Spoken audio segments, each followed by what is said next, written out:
So we have a few people that weren't here yesterday. At least one person wasn't here yesterday. You weren't here, right? Yes. Okay, good. Well, I'll do a quick 5-minute recapitulation of 4 hours of presentation yesterday, and everyone will be up to speed. So another way to restate this whole strange situation that seems to be the case here is that the sole human problem, the sole spiritual problem, the sole psychological problem, probably the sole functional problem, and probably have a whole bunch of other qualifiers on that actually exists, turns out to consist of misinterpretation.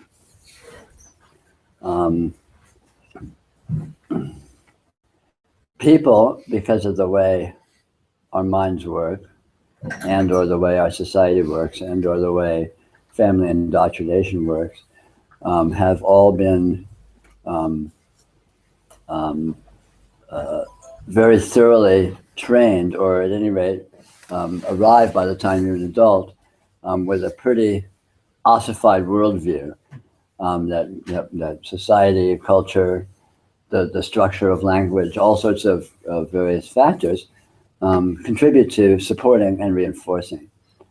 All of which is fine, except for the fact that this worldview happens to be completely and utterly inaccurate.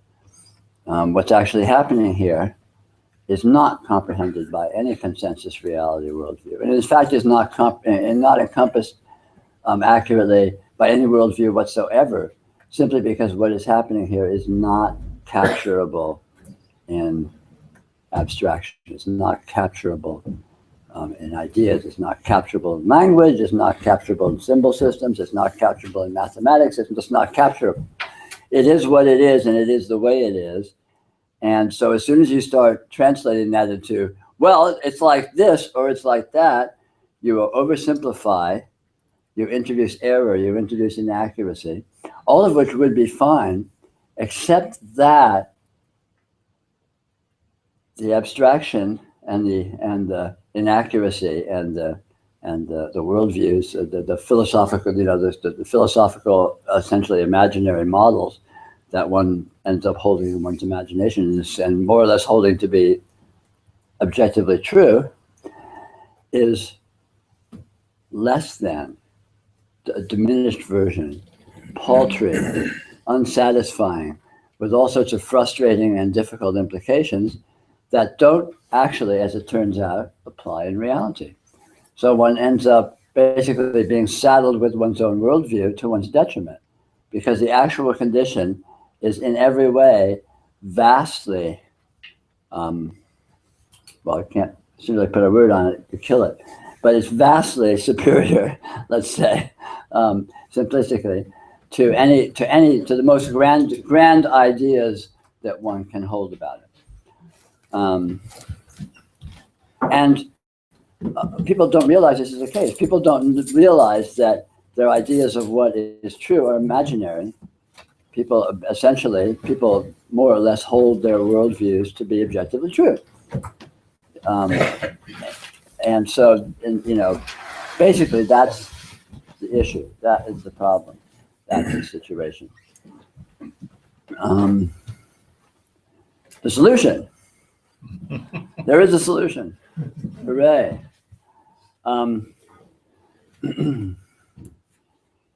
It turns out that what this is discoverable directly. What this is available directly. What this is accessible directly.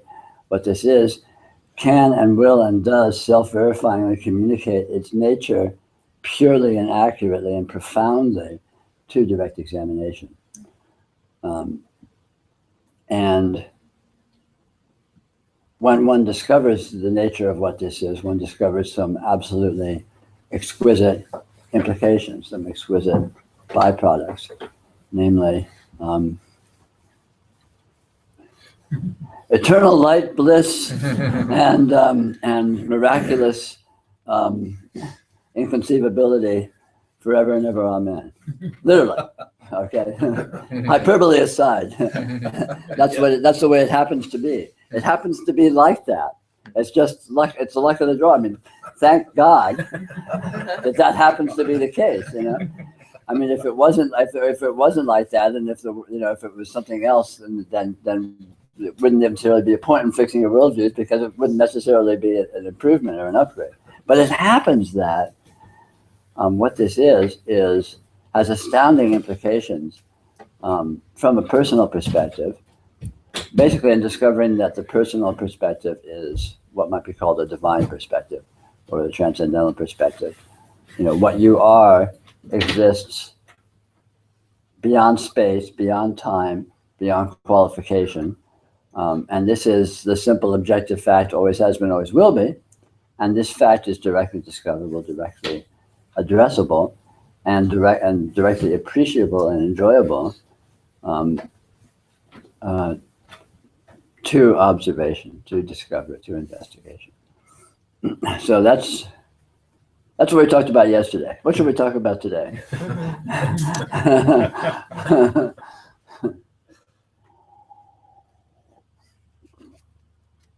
Well, I'm being facetious, of course. I'd like to invite you to answer the same question in the apparently opposite manner. So the question is there realization? If you could kindly answer it emphatically no and emphatically yes, it'd be fun to play with that. There is emphatically realization. Yeah, it is possible to discover what this is. It is possible to discover that this is self-verifyingly the way it actually happens to be, with absolute self-verifying certainty. And essentially, realization consists of the shifting of the center of gravity from orienting to within your frame of reference, your worldview, while toying with these notions, to orienting within actuality while toying with worldviews. Because worldviews aren't going to go away. It's the nature of the human mind. It's the nature of human nature of psychology, for the mind to keep spinning out all of these crazy stories and narrations and theories, which of course it does nonstop, as we all know intimately, I suppose. But of course, this turns out not to be a problem. The problem isn't that the mind is spinning out all these hypotheses. The problem is buying into them. Being sold hook, line, and sinker that things are a certain way. And again, that's not a problem in itself. The only problem, because nothing can be actually lost, because you are actually this intrinsically, inherently transcendental condition. You can't not be that. So there's nothing to lose. It's not like you're going to lose anything. It's not like there's anything threatened. But it's possible to feel as if you're immersed in, essentially difficulty, inherently frustrating, inherently painful, what's called suffering situations, which in actuality were not. And so the repercussion of discovering what this actually is, and then more profoundly of having the sort of center of gravity of your orientation tip to this condition as it is, solves those problems. In all sorts of spiritual traditions, it's said, realization or enlightenment, is liberation from suffering. It is the discovery of divine actuality. It's called God realization. It's been called self-realization. In the Advaita tradition, they have this whole thing of Atman is the self, and the self is transcendental, essentially God, and it's possible to realize this fact. So, all sorts of traditions basically present the same fundamental fact. And I'm here to say, can I get a hallelujah? I'm here to Amen. You guys are easy. That was okay. I'm sorry for that. I'm here to say that they're right. They're exactly right. And as grand and grandiose and inconceivably amazing as that sounds, it's also just simple normalcy. It's just simple what this is right here, right now. And so it's actually kind of it's almost a letdown of how almost trivial this is.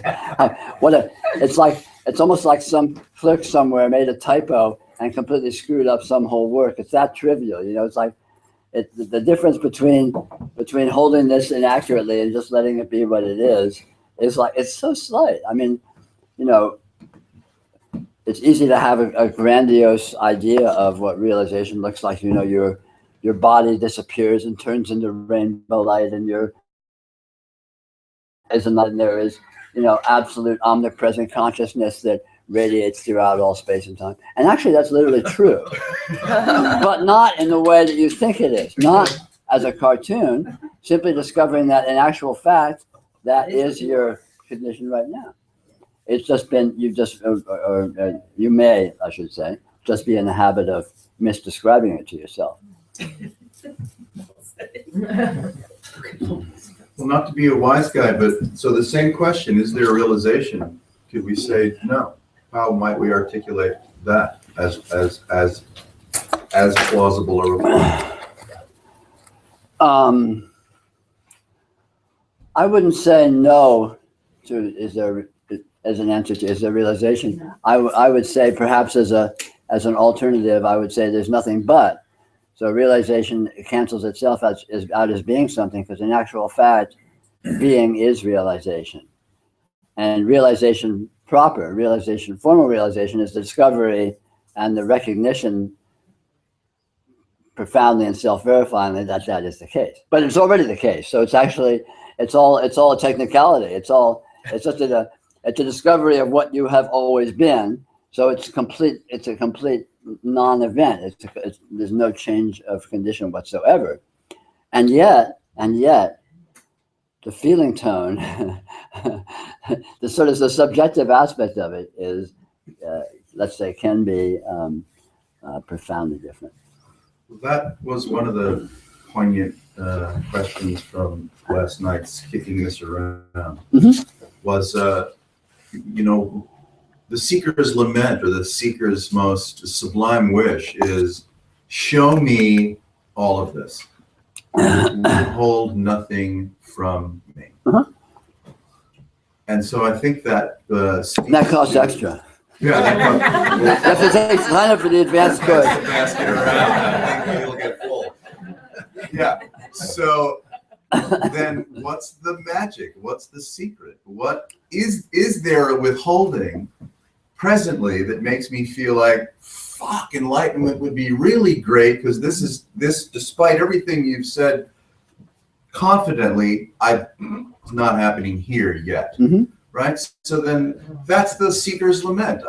There's this, it's unbelievable, and I want it to show me everything. Well, it is, but that lament arises from not recognizing that it is, because of misinterpreting that it is as being that it's not. Fair enough. So is there an engine or a how-to to get out from under that misunderstanding? There is. That's a plan. I'm a shill. I'm sorry. This was not. And it's called trademark. The yoga of radiant. Actually, it's not trademarked. Feel free to steal my bullshit.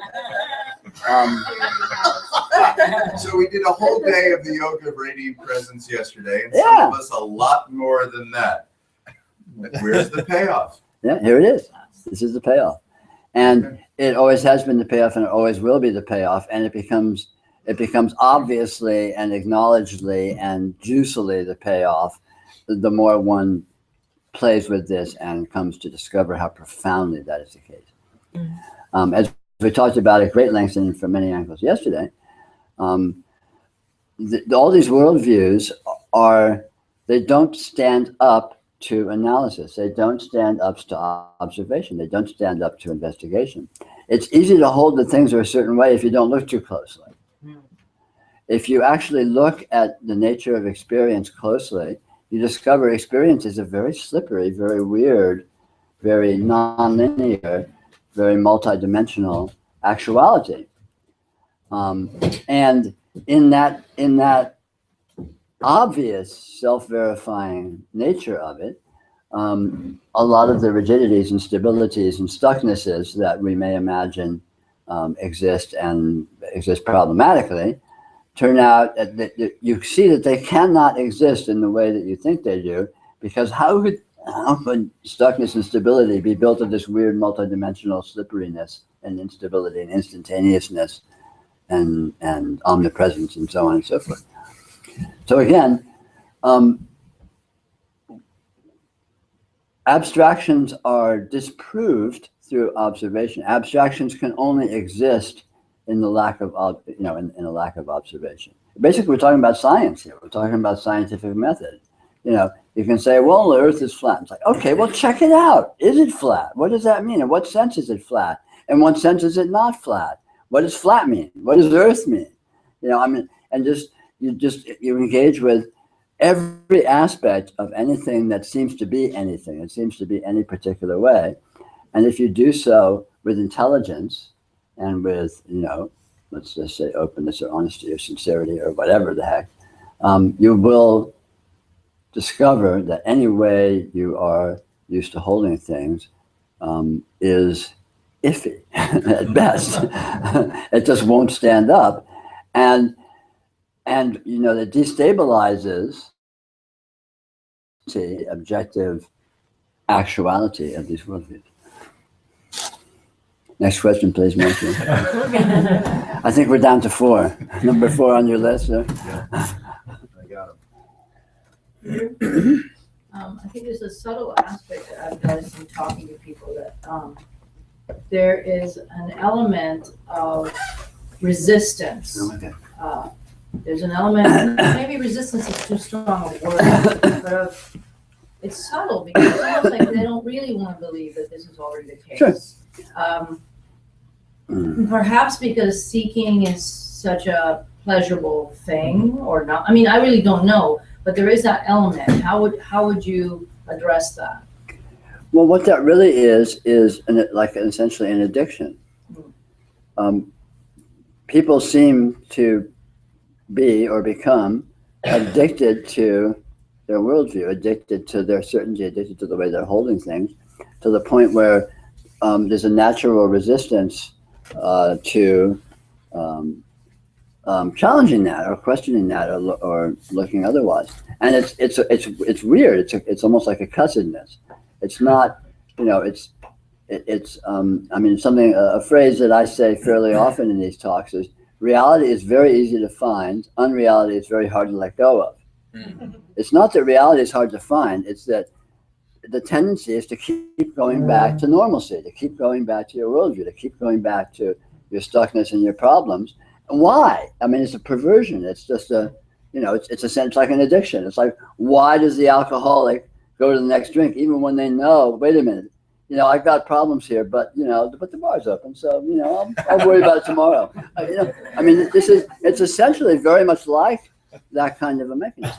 Well, as you say that, I think there's also a lot of payoff to the addiction. As a seeker, you get to build a community, you get so people to hang out with. There's something that directs your day every day, whether it's reading books or watching YouTube videos of some teacher. Sure. So you get to be somebody. It gives life a schedule and a form.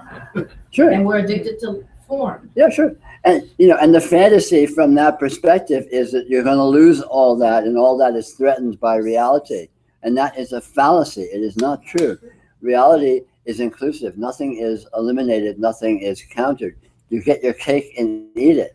You get to be the partial jerk you are and have your soap opera life and everything, just like, and discover that you are transcendental divinity and you are everything and you are eternal and so on and so forth. Because that's the case. And that fact has always been the case, and it's never gotten in the way of our being a person and suffering through our crappy lives before.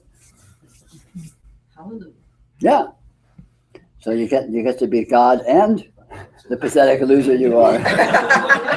Just comedy here. I know we're all wonderful, functional, high-functioning, successful people. Speak for yourself. Yeah. Speak for yourself.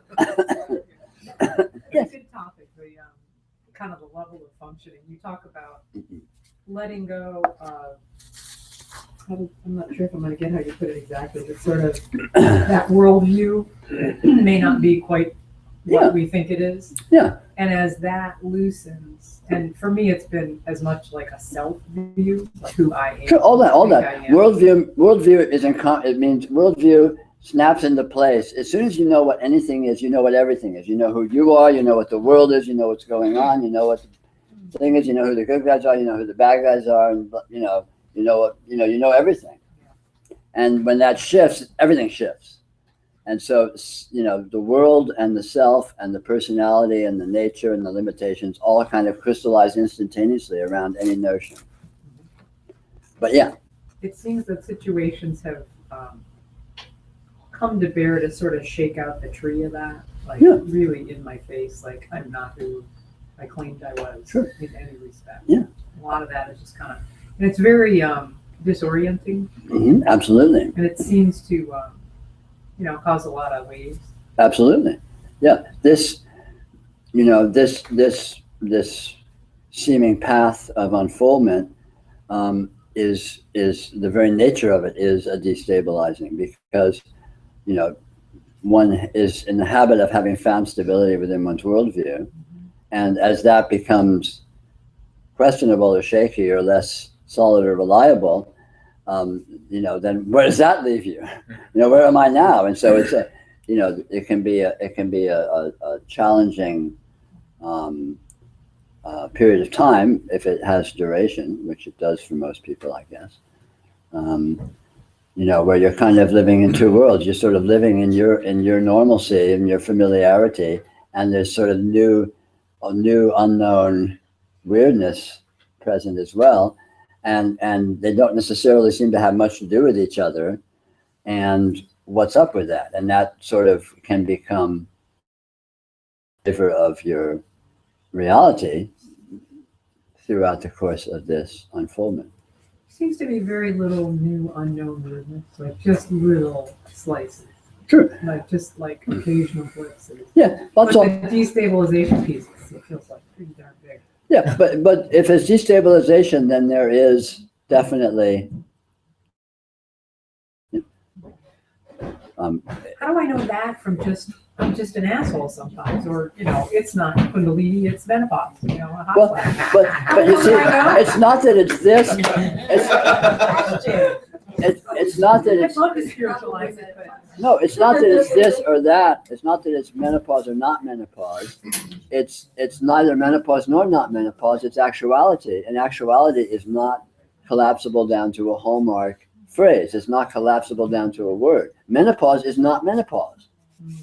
Menopause is an inconceivable manifestation of conditions throughout the entire field of reality that conspire to appear as if they're what we think of as menopause.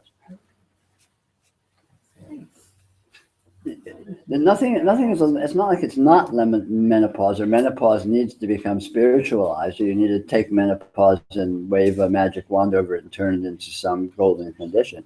It's that menopause isn't menopause. It never was. And if you thought menopause was menopause, that is how you're constructing your jail. That is how you're constructing, the bars of your prison cell.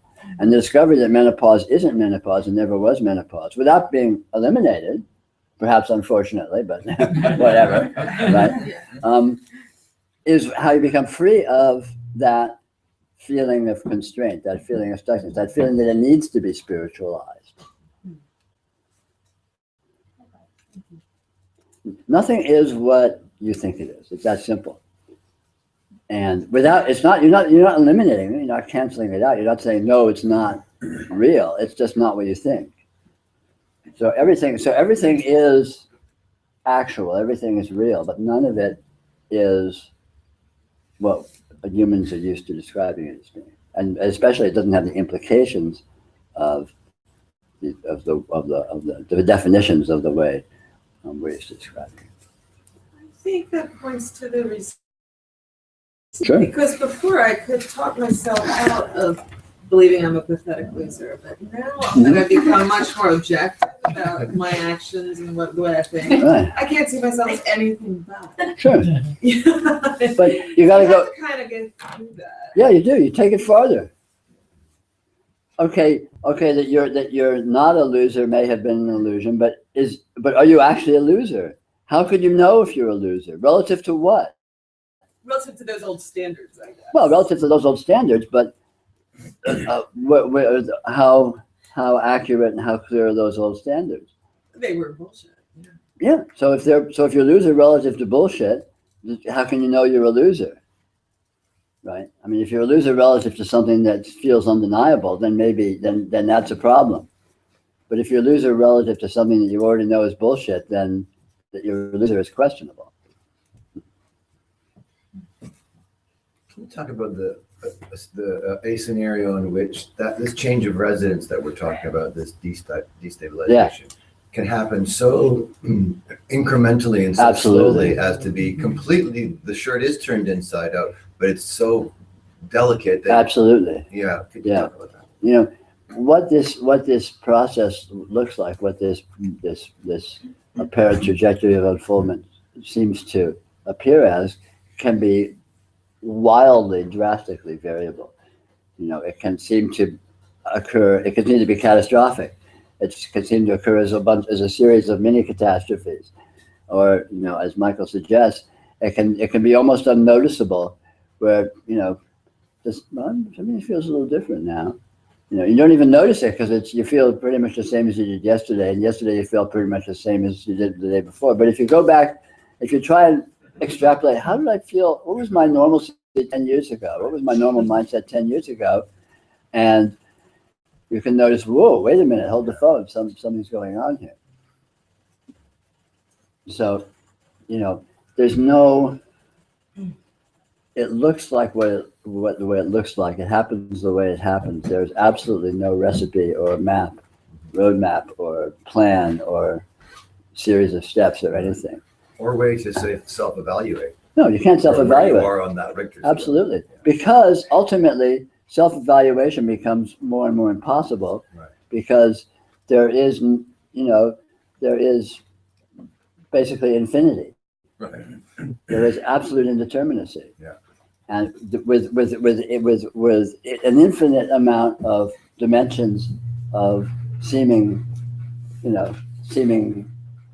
call them frameworks or structures or the ways things are, Right. and they're all floating around, and none of them are it. None of them are solid. They're all present. They're all implied by the infinity, but none of them capture the infinity. And this is the actuality of your world. Always has been, always will be. Right. And this felt sense of indeterminacy just becomes more and more obvious. Right. I mean, we all know this. When you were, we talked about this yesterday. When you were a newborn, you didn't know what anything was. It was complete indeterminacy. You didn't know who you were. You didn't know what the world was. You didn't even know that the world was. It was just this weird,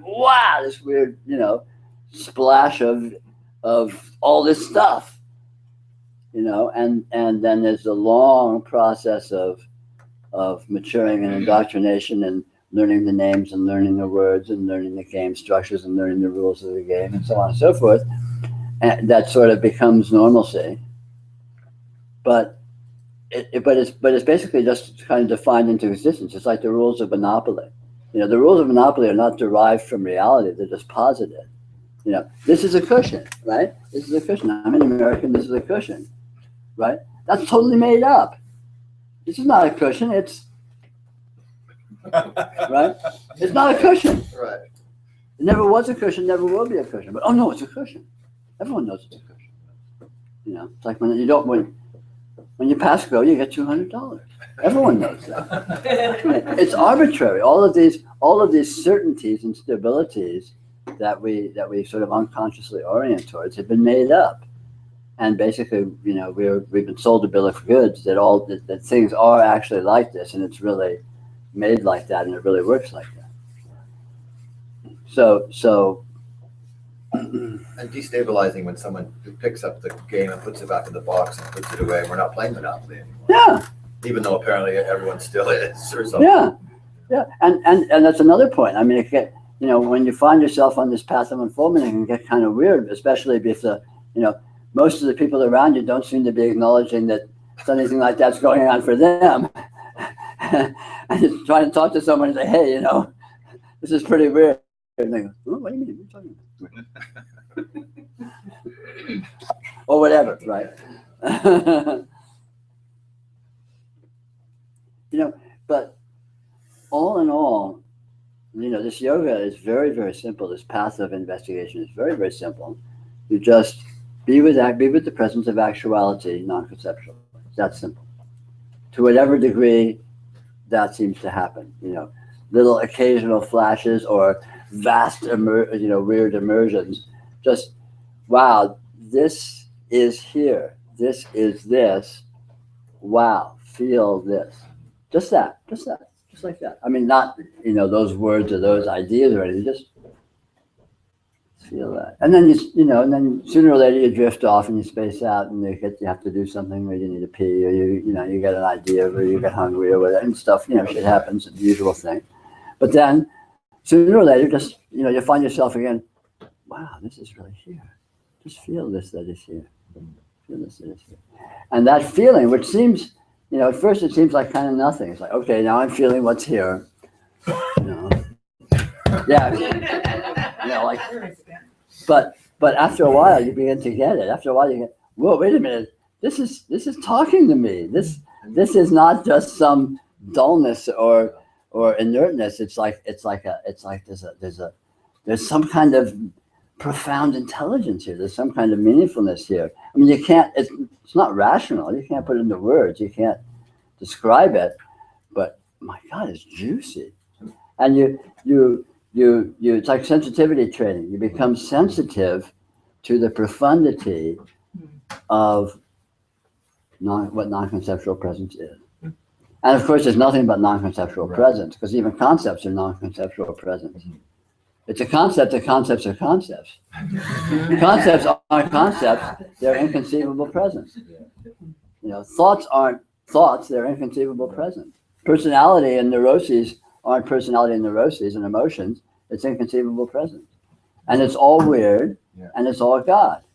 Maybe we could talk a little bit, we started talking yesterday about just the unpacking it in a kind of empirical, scientific way. So, because that was my experience, is before it becomes the weirdness comes all at once in this big gestalt of here's this radiant present weirdness.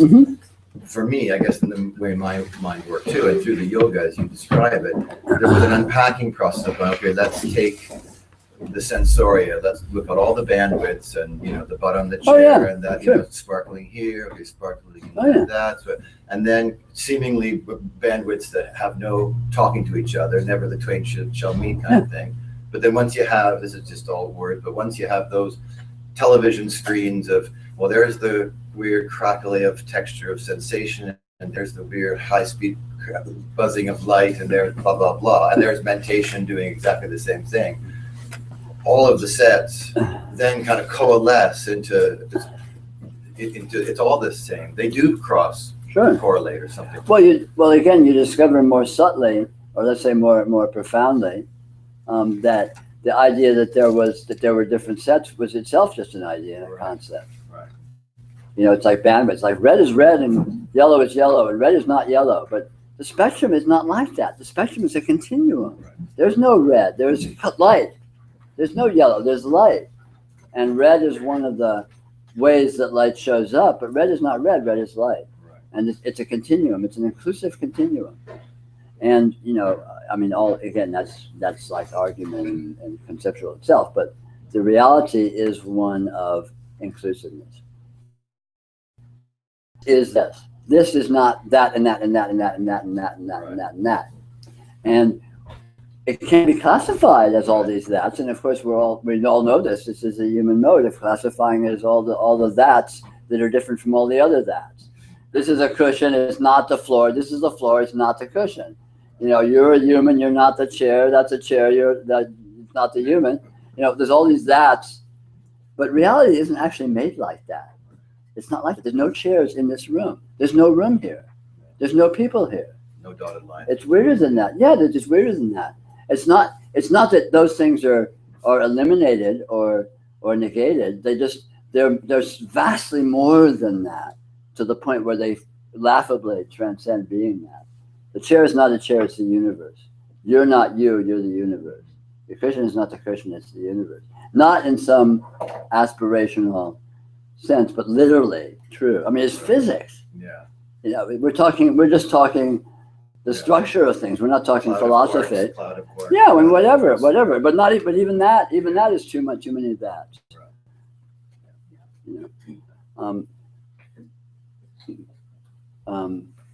You know, presence is, I mean, you could say presence is a whole. It's an infinite whole, so it's not a whole like it's a one. You can't even say it's one because it's everything. It has no boundaries. It's, you know, infinity. Yeah. But it's inclusive, and all the, and yet, strangely and weirdly and irrationally, it's apparently infinitely differentiated in the way it presents itself, right? Every pixel of your experience, if experience was pixelated, which it isn't, is different from every other pixel of your experience, and yet they're all the same thing. Right. You know, I mean, that's just the stuff of loony bin, and yet it's actually like that. So if you try and logically, you're going to either end up in a loony bin, or you're going to just have, you know, be some kind of a weird esoteric philosopher. Right. But when you just feel the fact of it, you discover that as it is, right, without the words, without the ideas. Right. You feel the fullness, you feel the wholeness, you feel the continuity, and you feel that this is independent, this is doing itself, this is not being done, this is not some tenuous, delicate condition that has to be preserved. Right. It's completely Teflon, it's completely bulletproof. But in the noticing laboratory of that, it seems like things have to be unpacked, seemingly with their separate. Oh yeah, and that's good. That's great. It doesn't matter. It doesn't matter how you approach this. Right. The trick is just to flirt with it. Yeah. You know, because one of the convenient aspects of the way this thing is that any portion of it is it. So it doesn't matter where you look. It doesn't matter where you investigate. It doesn't matter where you poke. It doesn't matter what you're with. You're being with reality. Right. So you can feel what your little toe on your left foot feels like, and you are feeling reality. Right. You know, or you can try and feel the totality of all your sensory experience as one without bounds. And you're not feeling any more or less than you were feeling when you're feeling your little toe. Right. It's the same actuality. It's the same reality, and what you discover anywhere, you discover everywhere. So it doesn't. So it's totally cool. You get to go where you like. You get to be. It's not like oh shit, I have to do my noticing practice now. It's like doing my homework. You know. Yeah. It's like on the contrary. Right. What you like, go there and see what's there, and so you'll be having fun while you're tripping on it. I mean, that was a well shot. That was the kind of an erroneous notion that was cleaned up after a while too, was this, because you would talk about, when you talk about the idea of multidimensionality, and so you play with that, and you go to the pillow, and then you start with the big thing, and you go somewhere, and then it opens up, and then that corner where the light was, where that opens up, and then that one opens up. Sure. And I had this idea, this structural geography in my head, that there were nested meanings. Oh, sure, kind of thing. And then I realized that's not the case. Anywhere like the toe, anywhere you go is solely all it is. Yeah. And there's no, in the ladder, even though it does go up infinity that way, down infinity that way. Yeah. It's not that. Whatever rung you're on is the whole fucking thing. Yeah, no, it's weirder than weird. Yeah. As soon as you start trying to find any structurality in it, no matter how brilliantly, inspiredly, and ingeniously you find that, you're still oversimplifying. I had the Russian doll simplification. Yeah. The fractal goes down to. Sure. Oh no, it's easy to do, of course. Yeah. It's multidimensional. Okay, cool. Let me start counting dimensions. Yeah. Not like that. Yeah. It's multidimensional, but they're all the same dimension, and there are infinity of them, and they're all different. Right. Yeah. And it's not like that either. Always the added caveat. Yeah. I mean, but the point is to be with it, let it show you what it is, and you will discover what it is. And you don't discover finality, you discover the absolute lack of finality as actuality, as absolute, self-verifying, objective being. And it includes effortlessly and spontaneously all these aspects without having them actually be aspects. But yeah, it can look like that. Sure, it can look like this. It can look like this. Transcendental divinity can look like you stuck in, being pissed off at the driver in front of you who just cut off, late to go somewhere, and with a headache and a hangover, and having had a fight with your spouse. Infinite divinity can look like that, but it doesn't actually become that. Right. That's the illusion. Yeah. It doesn't have to become that without not being that. Right. It doesn't need to not look like that. But It just doesn't more matter. than that, yeah. And even when it looks like that, it's not limited to looking like that. It doesn't actually look like that. That's a way it's being interfaced as being. Right. But if you look closely at what's being interfaced, bang. Mm-hmm. Infinite multidimensionality, so on and so forth. It's all about looking. It's just all about looking. Mm-hmm. Yeah. And it's subtle because to say it's all about looking is true, but you have to learn what that means. You have to learn how to look, and it teaches you how to look. There's a participation. Absolutely. Very much. It's totally participatory. It's all about playing with it, dancing with it, poking at it.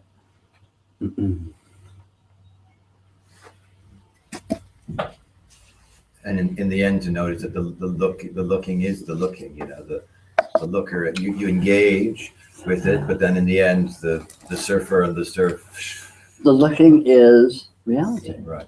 Reality is a looking. Right. God looks at itself. Right. And God looking at itself is you looking at your experience. It's just different ways of parsing the same actuality. Yeah. Heart stopping. It's total. I mean, it's when you begin to be with this as it is, it's beyond astounding. Mm-hmm. But it's total normalcy too. It's not any different than it ever was. So it's like, okay, cool. What time's lunch? Right. So you started by saying so far removed from the way it was being held to be for so long prior to investigation that's potentially destabilizing. Totally. Well, it hopefully is destabilizing. Yes. But and yet paradoxically, the discovery every step of the way is, and that's what it's always been. Right. It was always that, and I always even knew it was always that. Right. So I just was in some kind of a weird loop where I was successfully pretending it wasn't, even while I knew that what it really is. I mean, it's just so bizarre. In realization, it's always like, oh well, duh. This is what it's always been. It's just me here, on a Sunday hanging out with friends. It's always, it's never been anything other than what it is. And everyone even knows that. Right. So the way in which, the mechanism by which somehow that seems to not be the case subjectively is completely, numbing, mind-numbingly. That almost becomes the miracle. The Yeah, miracle it totally is. becomes how was that held? I mean, this is often said. How can delusion happen? Right. I mean, transcendental reality is easy in one sense. How possibly can it mistake itself so profoundly in the face of nothing but the evidence to the contrary? Yeah. How does that happen? I mean, it's just so slippery. It's so weird. I had to take all these little infinity blocks and build them up into a little finiteness and then hold it there. And recobbled all, when the counter is always being zeroed up. Yeah.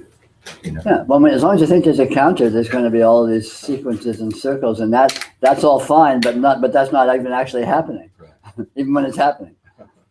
So, okay, who is hopelessly confused? Who's been sitting here and being politely quiet and just going, what are we talking about here? Or anything? Is this clicking with you to any degree at all? Huh? You're eternally confused? Yeah. Well, welcome to the club. in a profound sense, confusion is what this is. Confusion.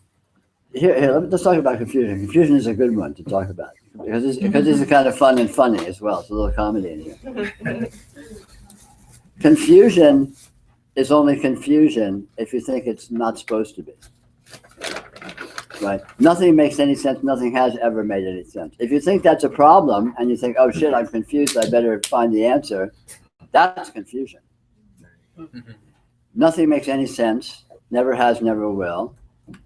And among humans that might be described as, so I'm confused as hell. It's like, no, this is reality. Reality is inconceivably weird. If you think it makes sense, you're pulling that out your butt. You have to create sense. You have to manufacture sense, which of course is exactly what the mind does. The mind manufactures these worldviews that have some degree of structure and make some degree of sense. Right, but this does that too, right? Absolutely. That's like a trap that I feel like not that there's a trap I can fall into, but it's funny to see that then I can go, oh well.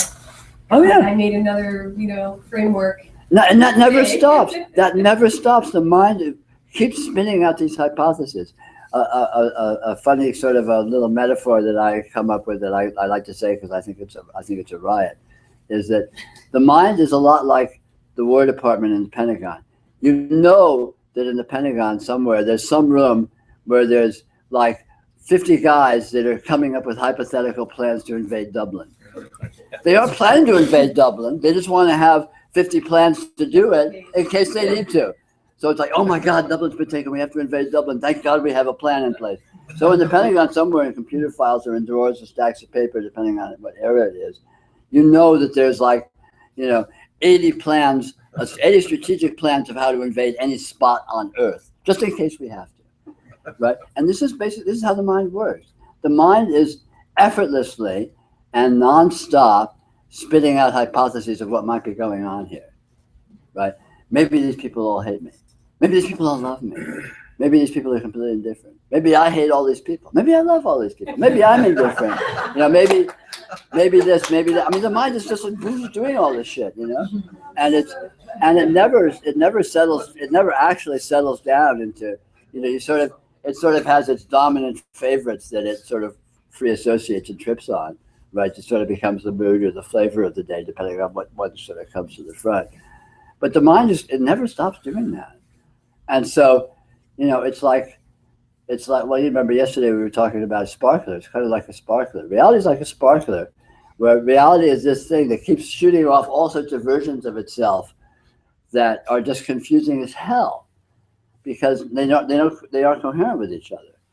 And of course, we see this on the level of mind so obviously, right? All these. I've seen it on a level of mind for a while, but it's kind of fascinating when it starts to get closer to home in the areas that you thought hung together, and you start to really see what they just do. Oh yeah.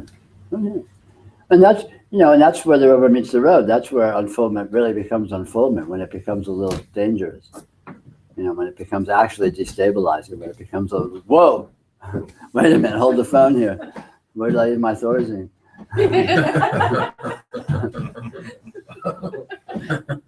Well, there are phrases that come to mind, and I'll go through a phrase, and it'll be highly meaningful to me for a while, and then I'll latch on to some other phrase. But one I like that I've mentioned before is living without conclusion, which to me sort of nails it down, and if there is any nail it down ability. But another one that comes to mind, which is kind of a silly one, is like, I don't know art, but I know what I like. It's like, I can't define any of this, but I seem to be, in my most open way, know where to head or Sure. know what I like. Sure. If I absolutely. can only listen to that, if I can only, Well, you do to something like the that. extent you do, and that's the extent you do, and that's always been the case and always will be the case, right? So I mean, yeah, by all means. I mean, there's no reason to take this to. I mean, that's another way of oversimplifying this. Collapse it down. Oh, it's all objective. I'm being done. I'm a passive, puppet with God's hand up my butt, and I'm just, You know, so I'm just like, you know, if you're going to sit here until something happens and wait for, no, if you want to, you know, if you're drawn to something, you're drawn to something. If you want to participate in something, participate. If you want to be creative, be creative. If you want to engage, if you want to manipulate, do so. You know, because why not? Because that's reality too. And whatever it is not what you're calling it anyway. So you can't ever know what, you can't even know what you're doing in a way when you're doing it.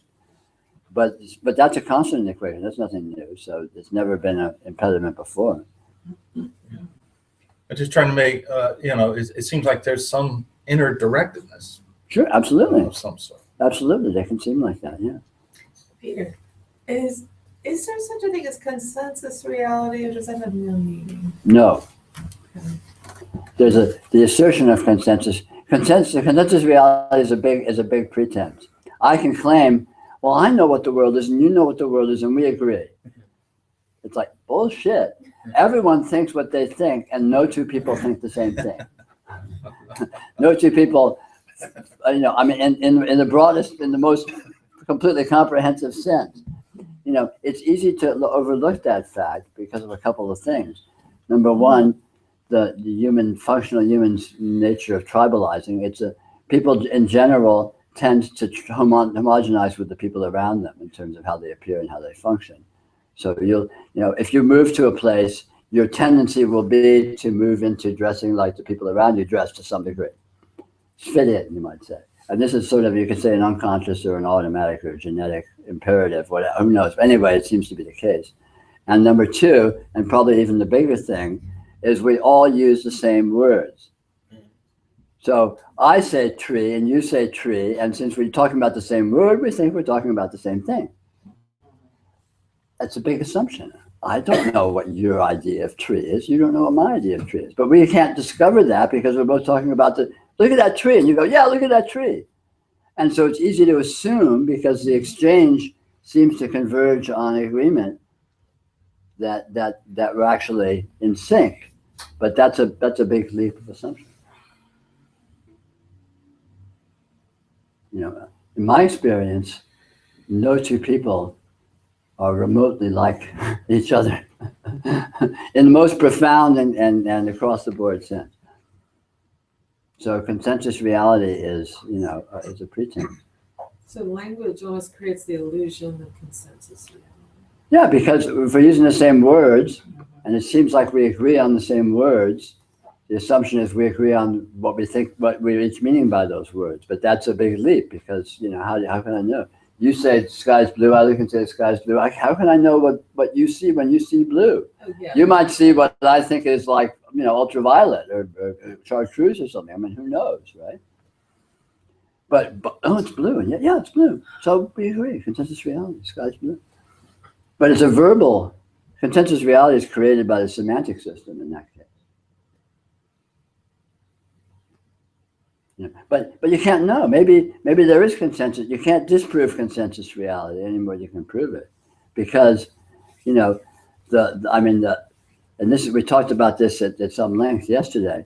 The really startling and powerful fact is you are the sole observer of your experience, and you will never get outside that. You can't see what anyone else sees. You never will, never have.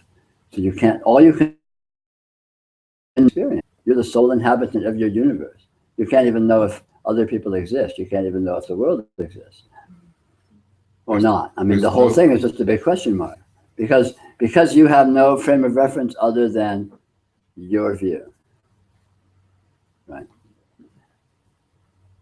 So questions of consensus reality start getting real theoretical in that context.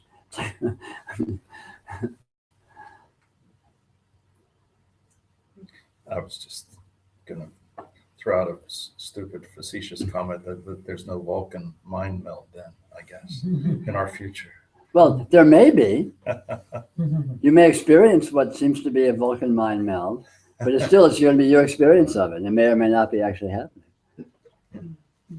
If I could pop into your head and see through your eyes, it would be me. Yeah, that's right. Exactly. Yeah, there you go. I mean, and this happens. In fact, I mean, you know, most people have some degree of psychic experience to some fleeting or more intimate ways, where you feel a real empathy with someone and you're really feeling their vibe or seeing their thoughts or whatever. And then when that happens, you're seeing it. So all of a sudden it's yours. Yeah. It still doesn't get outside of your experience.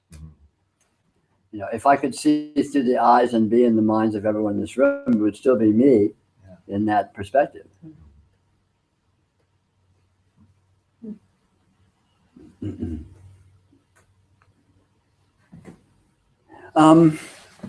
Why don't we take a 5-minute break, you know, stretch, have a tea, have a coffee, have a pee, whatever.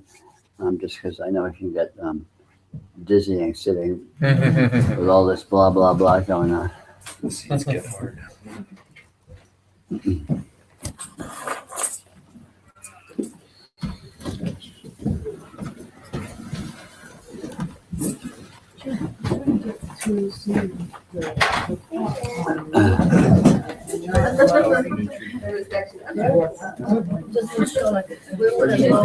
Unplugged it and open doorway. I can't find where the light is. Isn't that fabulous? I didn't do anything about it yesterday. Yes, it's way cool. I like those colors. Myself. Yeah. Okay. Sorry about Ireland. Oh, yeah. Right, so I can interact with people, right?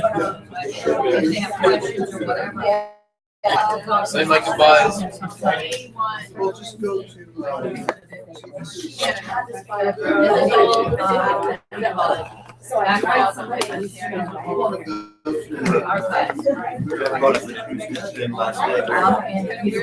was talking about you talking about interstellar. You got it talking about interloca. The knowledge felt about interstellar being, turning that on its head. I like. You gotta riff on that. Well, I mean, all the assumption that any difference is possible as actually being any particular way is like we think there's spatial difference. So like there's that backyard there, and I can leave this room and go to that backyard, and I would be in a different space. But or I could say there's no space at all. I'm going to a different dimension. And the process of going to that dimension looks like an intermediary morphing of intermediary reality that dimension, which is here, which of course is experience, because I don't go to the backyard comes to me. You know, so it's all, again, it's just different ways of parsing it, and none of them are true. So it doesn't matter whether it's locus or spaces or planets or dimensions or galaxies or dreams. That's why I always, it's just an image, like, a felt kind of palatable image. I talked about it before, is like vastness, absolute vastness. Keep all its absolute vastness, but feel infinitely tiny.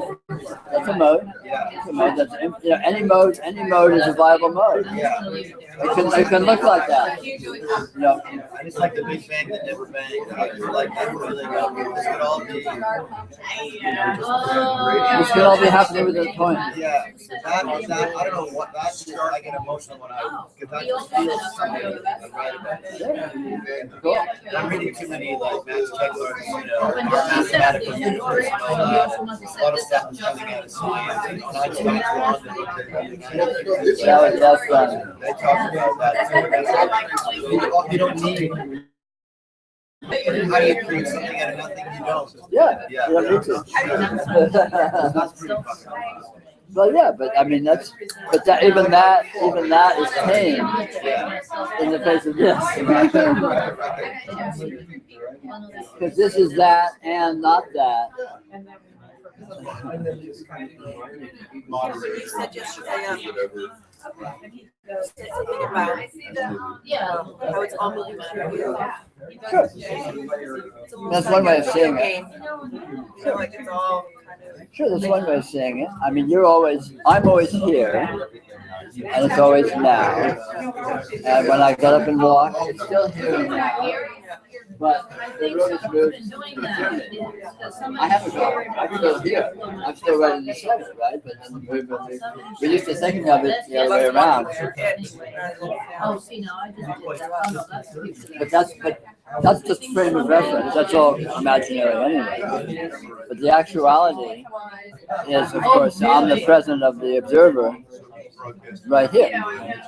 Oh, okay, you know what? I need to do this. Okay, sure, here we go. So I'm Knowing sharing something. now. About somebody else.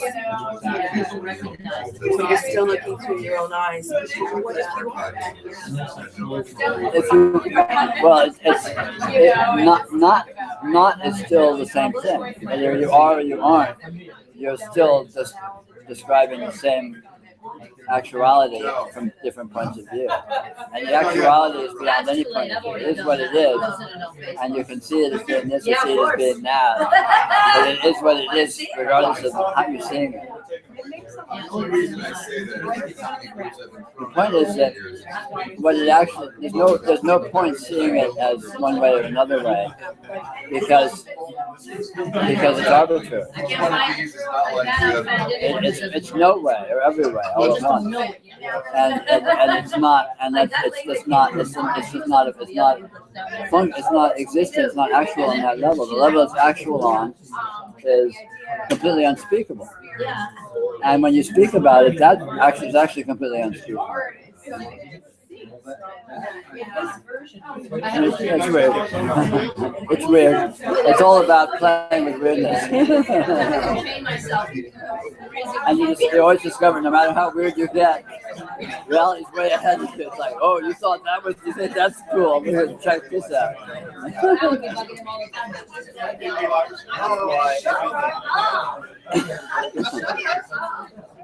That's why all the paranormals and the extrasensories and the supernatural become natural and normal. It's all good. Yeah, anything, it can look like anything. Because you can't say what's happening anyway. So It can be destabilizing because you don't know what to do with it. I'm sorry? It can be destabilizing because you don't know what to do with it. You Right. feel like you're And that's the idea. given it. You feel like you're given it to do something. I'm sorry, you. It feels like, you know, when you say it talks to you. Right. That feeling of it talking to you. And so because it's talking to you, I feel like what it's telling me is to do something with that. Good. Cool. That's the way to be with it. But if you collapse it down too specifically to being a certain thing, ultimately that's going to let you down.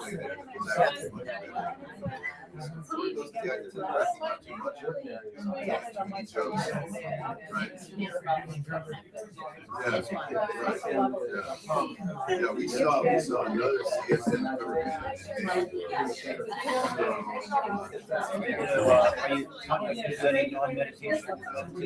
Yes, as soon as we get back.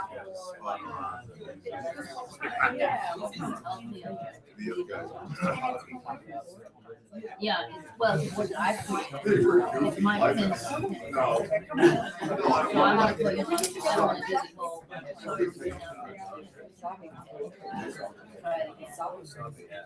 Nice. I managed just now. Oh, Email saying your website sucks. The drummer was never created. really? Recording should see face the audience. He said, hey, let's come over and hang out. They live not far from here.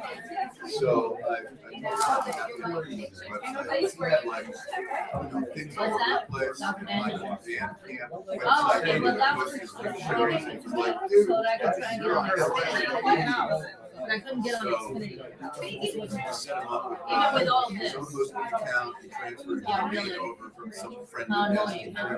set him up with a WYSIWYG, HD pool, and he was like, great. So he started pulling images and stuff all over the place and put it in the website where he could create a page for upcoming shows, and we set him up with a email list. So he's like, wow, it was fun. He's such a nerd.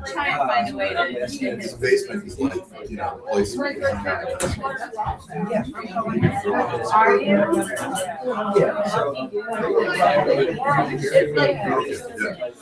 So, being in Long Island suburbia, I put 11 houses over there. I luckily had a basement. So he's got one of those basements, monitors, keyboard, drums. And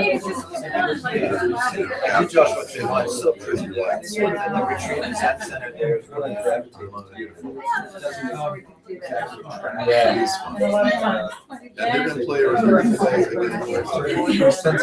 People like showing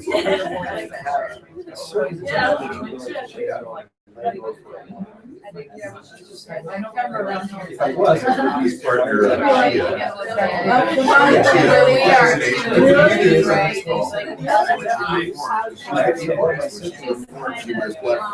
like this, and she likes it. The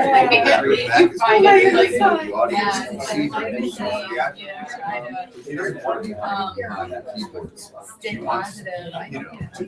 seen. It's like, I wish she carried I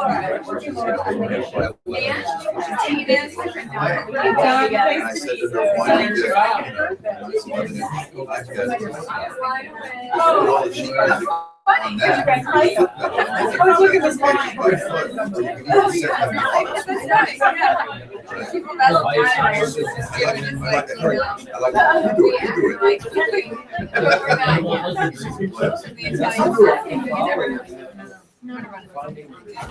It's fun. I don't think everyone has never been.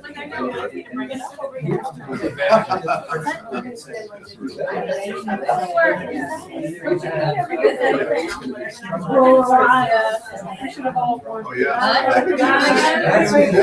I'm sharing. Well, no, it's live on.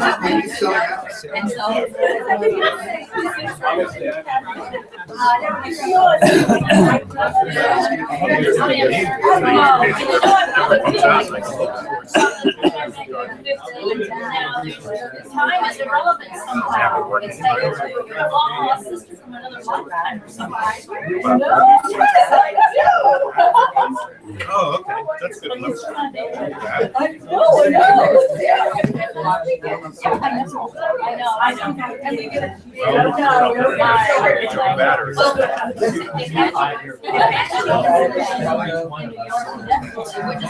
That was his name.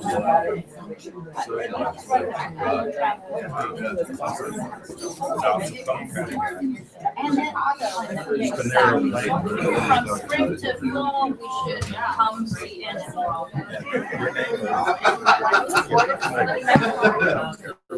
Oh, I know. Summer's a little hotter, but You're gonna hang out in Brooklyn. Yeah. Nice. Yeah, I love Brooklyn. Cool. It's totally cool. I lived in New York. I lived in the city of Manhattan back in around the late 60s, and it was such a different scene then. Everything was so completely, utterly different. It's all been the whole urban area has been completely transformed. But Brooklyn is like it's a whole other place. It's happening again. Yes, it's blooming. It's live. I mean, back in the 60s, white person just wouldn't go to Brooklyn. They just don't do it. Yeah. No, it's a lot of energy there now. Yeah, no, it's really alive. It's very present. My daughter's an artist. My daughter and her boyfriend are artists, and so it's all the whole scene is all like a lot of young people and art, and people really. Where is she in Bushwick or Williamsburg? Huh? Where is she in Bushwick or Williamsburg? She's near. She's just sort of north of Prospect Park. Yeah. I don't know the name of the neighborhood. Like Crown Heights or Prospect Heights? Prospect Heights, probably somewhere right Brownstone, there. Yeah. I mean, the infrastructure is pretty run down. A lot of sort of old flats and stuff. But young people are moving in and fixing them up and stuff. There's a lot of up and coming stuff. A lot of it's cool. It's a cool scene. I mean, She's having a ball. yeah, oh yeah, she's loving it. But I mean, she's, in her early 30s. It's a perfect time to be in the city. You can really. I mean, an old fogey like me. I want something nice and quiet and settled. But when you're when you're sort of young and vibrant like that, it's totally fun. Yeah. Yeah, you're in the city, but you're not. Which is nice. I like that. Yeah, I live up in Harlem, and it's completely.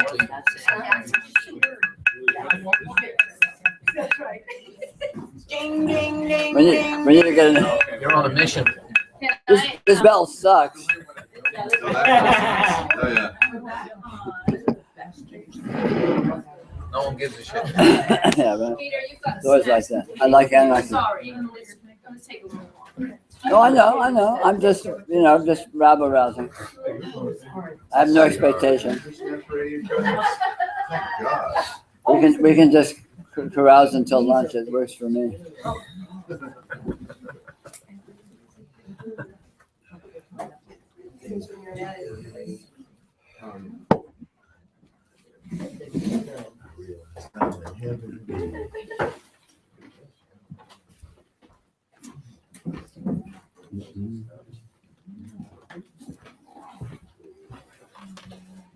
So we're mostly here. Laura's still downstairs. Okay, cool. Oh, wait a minute. So she gets to.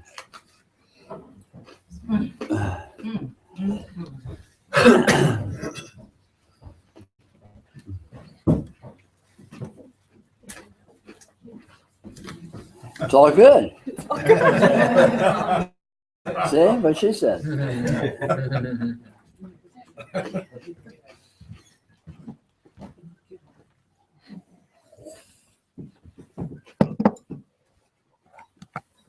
So if we're back-ish, if you'd enjoy it, we can do a little experiment. So for this experiment, I'll invite you to feel what's here. Just feel what's here. Notice that there's no effort required in that. You're just really noticing you're already feeling what's here, aren't you? I mean, here it is. You're feeling it. Just feel what's here.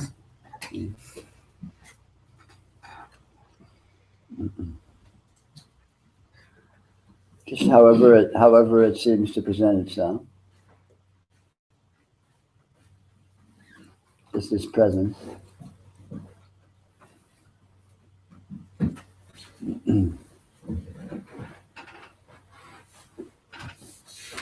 Nothing new, nothing special.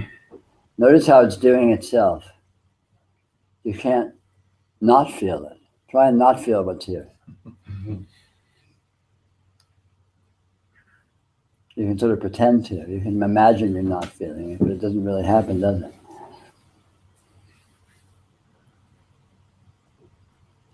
Just this presence, just exactly as it is.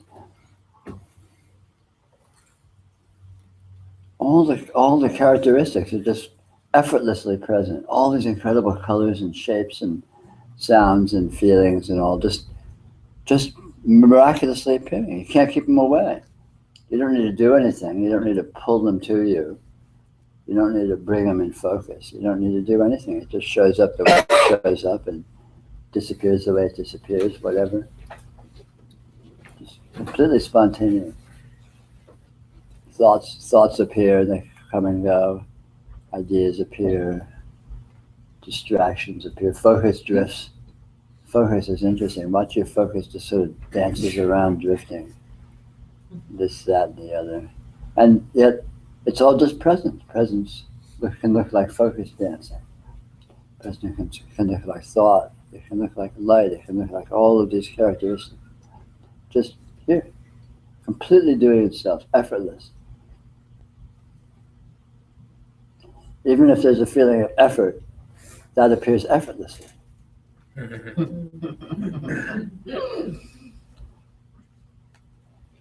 Even if there's a motivation, a desire, it just shows up. It's just there it is.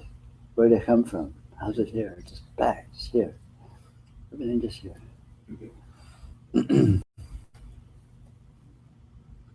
Doesn't need to be anything done with it. And if you do anything with it, that just appears too. And then it disappears, if it disappears, whatever.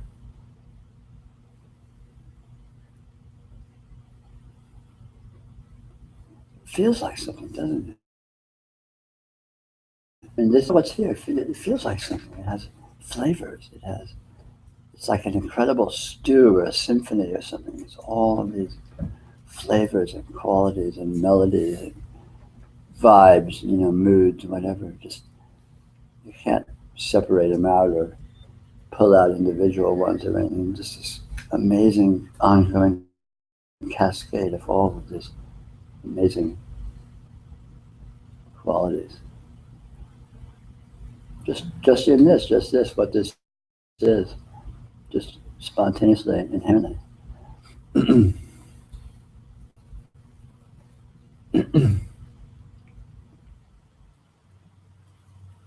Notice how this is what it always is, isn't it? It's always just this. It's always like this.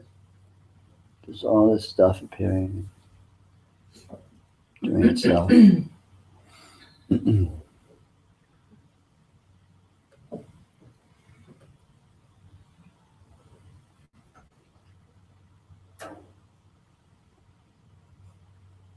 Just feeling all the flavor of this. And the flavor, it's not like you need to pull out a flavor and define it or find it. Just all of this quality, whatever it is, however it seems to be. It communicates. It talks. It's like a readout. It's like a download or something.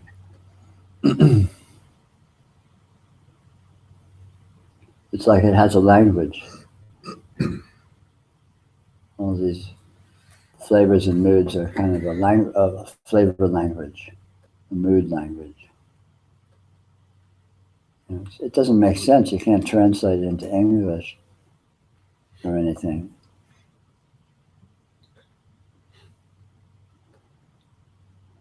But it's almost like it's saying something. And has an intelligence behind it. And you just feel it. And you drift off and you get distracted and you start thinking about things or you remember something. In this presence, that is here. You don't go anywhere when you drift off. You're right here, right? And then you come back and you haven't come back to anything. You're just right here. Just like always, right?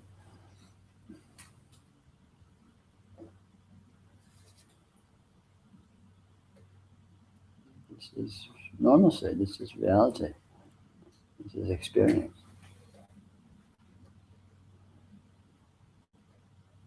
This is the yoga of radiant presence. This is reality feeling itself. Just like it always has been.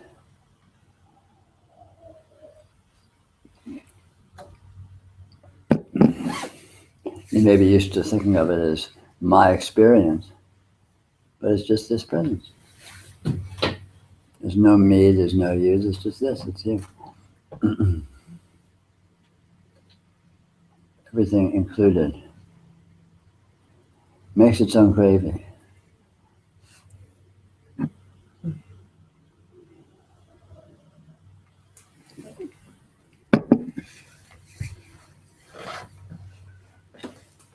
So that's a little experiment.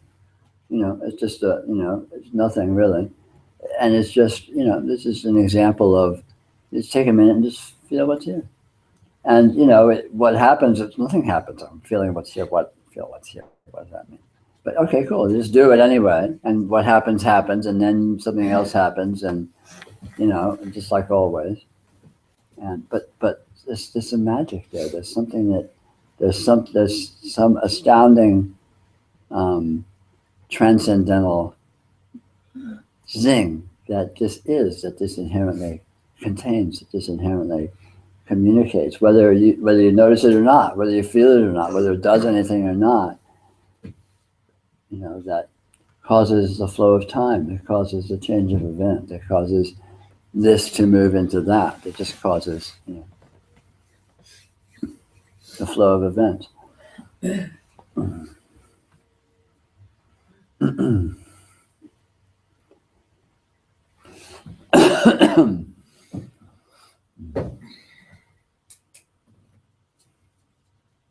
So you can just kind of flirt with that and play with that kind of stuff from time to time. Yeah.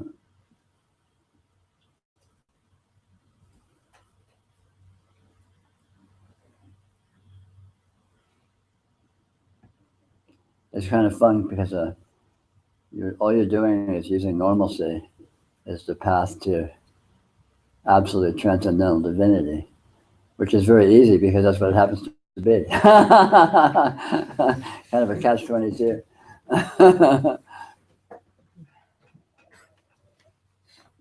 Well, I find that at first, thinking I'm seeing visual frames. Sure.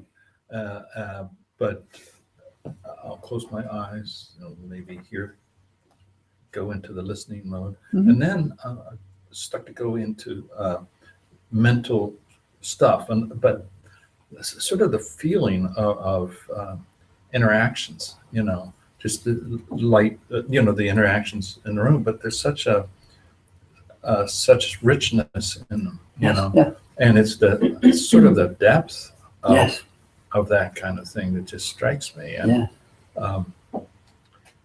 Yeah. but that I feel like I'm sort of winging out on a moonbeam there. Yeah. But I guess it's all in, right? Absolutely. I mean, and what you said is really of the essence. Richness in depth, whatever it is you think you're doing, the richness in the depth that's there is more than you're describing. That's the moreness. That's the lusciousness. That's the transcendental aspect. Whatever you think it is or isn't, that richness and depth is more than you're thinking. And that moreness is the opening to beyond, is the opening to actuality.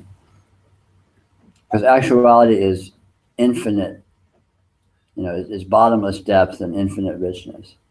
Right here, right now, it just is that. And so it's a matter of, it's like a sensitivity training of coming to be able to appreciate that. Because it's always been the case. It's not like you're trying to get to something that is new. It's just a space. Yeah, it's just you're kind of you're training yourself to like, wow, yeah, this is really kind of rich. This is really kind of luscious here. It's cool. And in that lusciousness and richness, it's something. It's not just an idea. It's something. It's palpable. And in that contact, in that feeling, in that flavor, there's a vitality, a liveliness that sprouts. It grows like a seed, or like expands like a tidal wave or something, and is transformative. And paradoxically, it is the same thing as it's always been. It's really a matter of coming to appreciate what is always the case. In many ways, it's what we've, speaking for myself, have learned to, over the years, subdue and put down a little bit, Totally. in favor of, socially acceptable. Oh yeah, we get caught up in playing our roles and being an adult and living your life and going after yourself. Not getting hurt and stuff like that.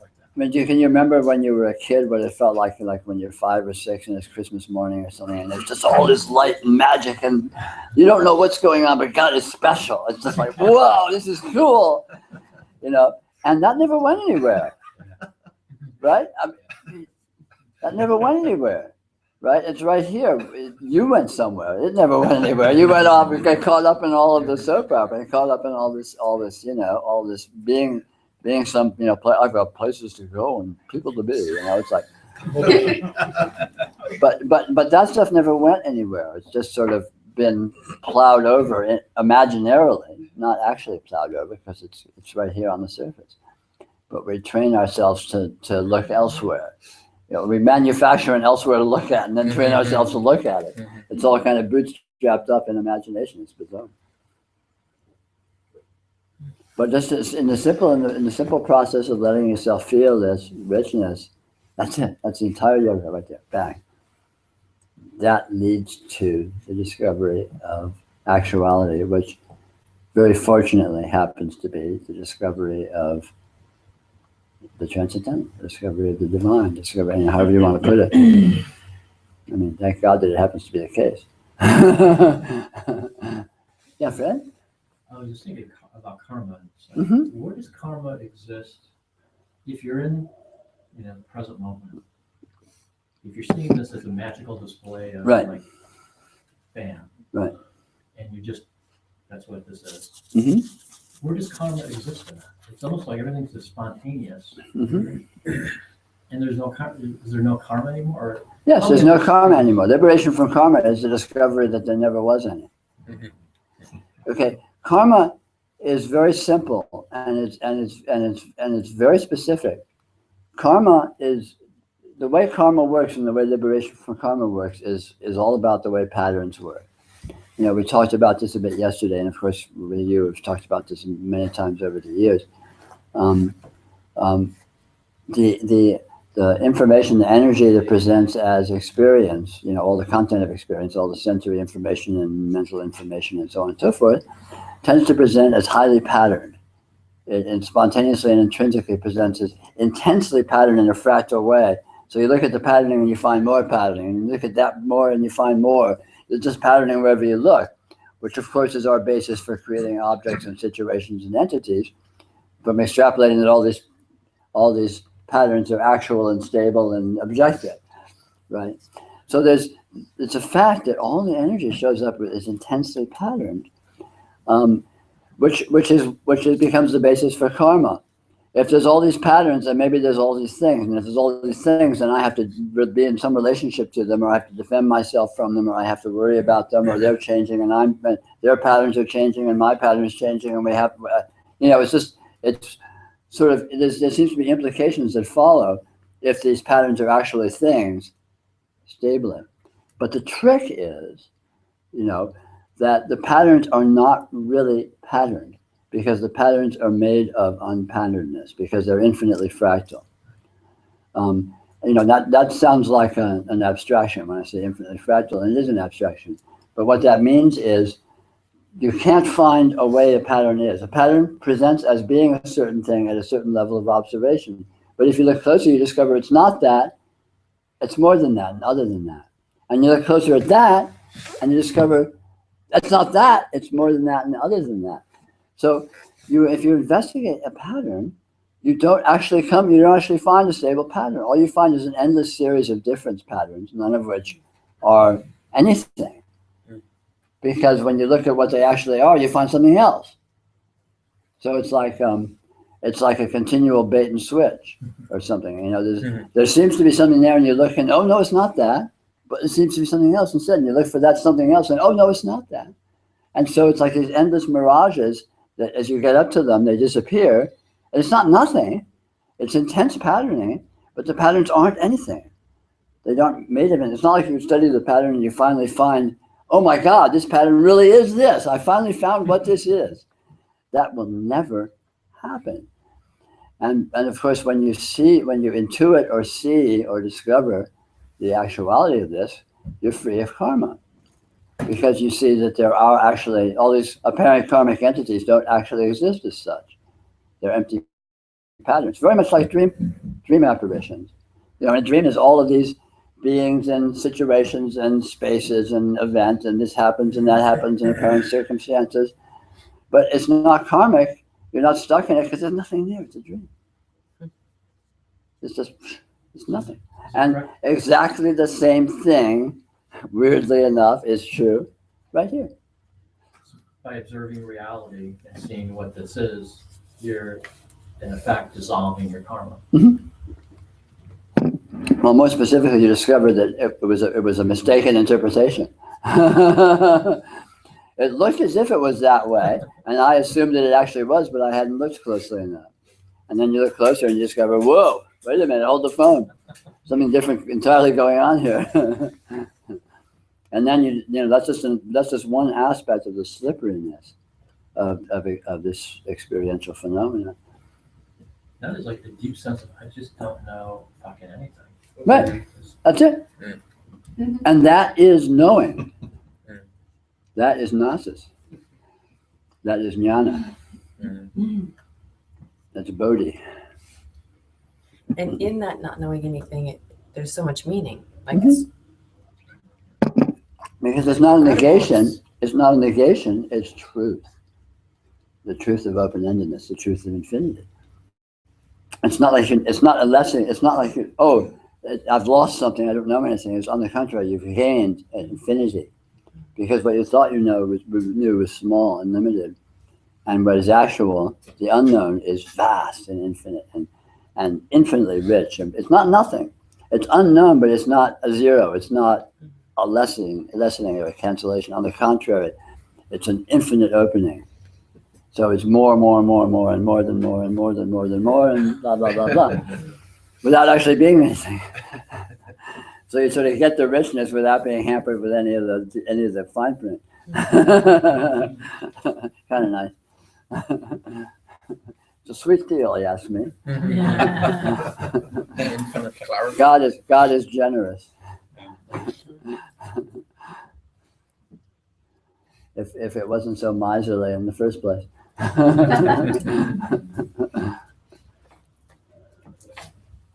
How about the idea that the human race is like 7 billion pairs of eyeballs, sure, all attached to the same intelligence or awareness? Or sure, it may be so, it may not be so, but no one can have access to that, because the only thing you can know is what is present as it is, and any concept like that is going to be a concept, unless it is what is present as is, in which case it's your field of experience. See what I mean? In other words, it's not that that's not the case. It's just that there's no way to engage with that. You know, you're stepping off into theory. You're stepping off into imagination. It's like you can't know for a fact that other people actually exist. It doesn't mean they don't. That's an important point. It doesn't mean they don't. You're not negating them. But in a dream, you can have all sorts of interactions with other people, and you wake up and they just aren't there, and you look back and they never were there. When you go to sleep, everyone you know now just disappears utterly. It's like if you think of from the point of view of your sleeping self, the waking self is a dream. Yeah. Of course, here we are in the waking condition. It's hard to access that, because this feels like the default. This feels like it. This feels like, well, this is what this is the real it. This is the real experience. But deep sleep, the reality of deep sleep, this is a dream. And from this reality, dream reality is just a dream. But from the dream reality, that's real, and this is a dream, if it's even anything, right? And it's not that it is that. It's just that these are all ways of holding it to be, and what it really is just unknown. It's mystery, and mystery is what there is. It's not that it's this or it's that. It's all you, or it's all it's everyone as the one, or it's not. It's just like, yeah, maybe, but mystery, and it's an actuality of mystery. This is a palpable. I mean, that's why. This whole thing about just feeling the presence, feeling the radiant presence, is so powerful, because it's actual, it's real. And it doesn't need to be anything else. And it's not, and it is anything else already, because it's not anything in particular. It's not locked in, it's not locked down. And there's no real need to know anything. Yeah, but that doesn't invalidate anything. It doesn't mean it's not like that. It just means that that's just another way of holding it. Well, maybe mystery is like that. Maybe transcendence is like that. Maybe it isn't. Maybe that is like that or not like that is too heavy-handed, and maybe it's both and neither, and something none of the above. But it's about getting real. It's about not letting yourself be seduced into hypothetical viewpoints as if it was actual. Not because you can't do it, and not because it's not fun and maybe profitable, but because a world of pain is created there.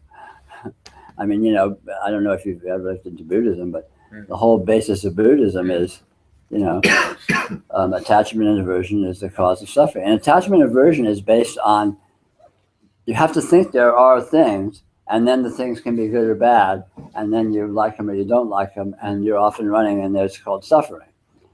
When you get to there's no things, things are imagined into existence, so therefore they're not really there. So that's cool, and you're free. No suffering. Or no self. Well, Is that no the self same as either. no thing? It's the same because the self again is an imagined thing. Yeah. It's not that self gets eliminated. It's just, you're as much you as you ever were, but you are this presence, just like the world is this presence, and humanity is this presence, and my shoe is this presence, and I mean, it's not negated. It's just not a this or a that. It's not a self or a not self. It's just this. It's no longer the focus. Or, yeah. Yeah. Without eliminating the possibility of focuses. It can be as much focus as you want, but it's all this. Yeah. It's just an absolute inclusiveness. It can be with itself any way that it appears, but it never becomes more than just itself, or less than just itself. So it's very slippery from a logical point of view. Yeah. But then it's not logical, so who gives a shit?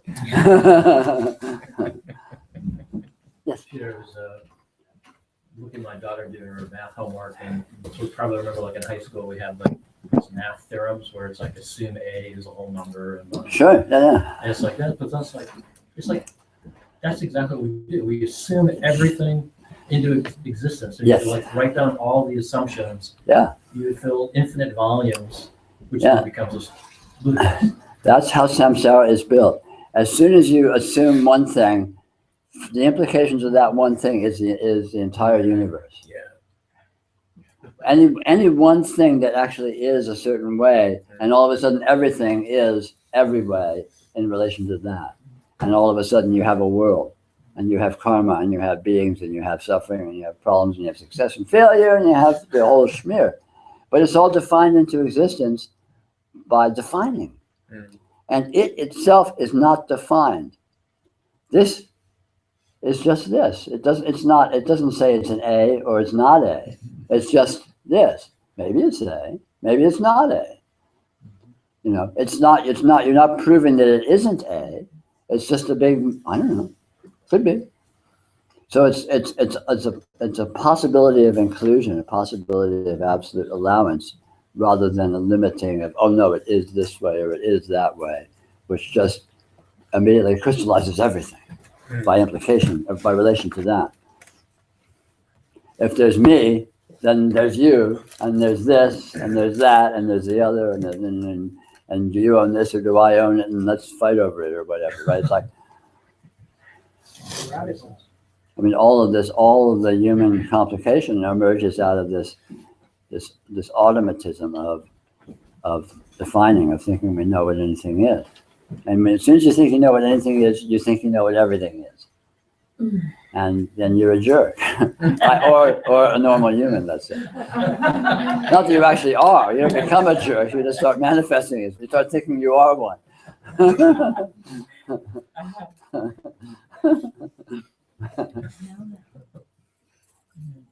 And that's okay too, because we do that and we are jerks. Because the psychology, that's its mode, is continually doing that. But even as it's doing that, what's actually here is not being limited. What's actually here is not in any way being impacted by that. So it's not like you need to not do that. It's not like you need to stop the mind or stop thinking or stop imagining or stop hypothesizing or even stop holding things to be a certain way. Just see what it really is, which is hypothesis. You know, it's treating something that is indeterminate as if it was mostly this. And that's cool.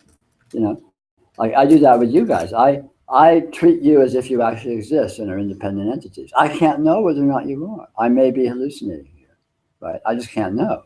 I'm not saying you are or I am or I'm not. It's irrelevant.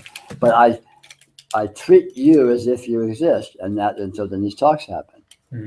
And that's cool. No harm, no foul. It doesn't limit anything to treat you as if you exist, and it wouldn't limit anything to treat you as if you don't exist. It would just have different implications in terms of the superficial, you know, sort of the rules of the superficial game.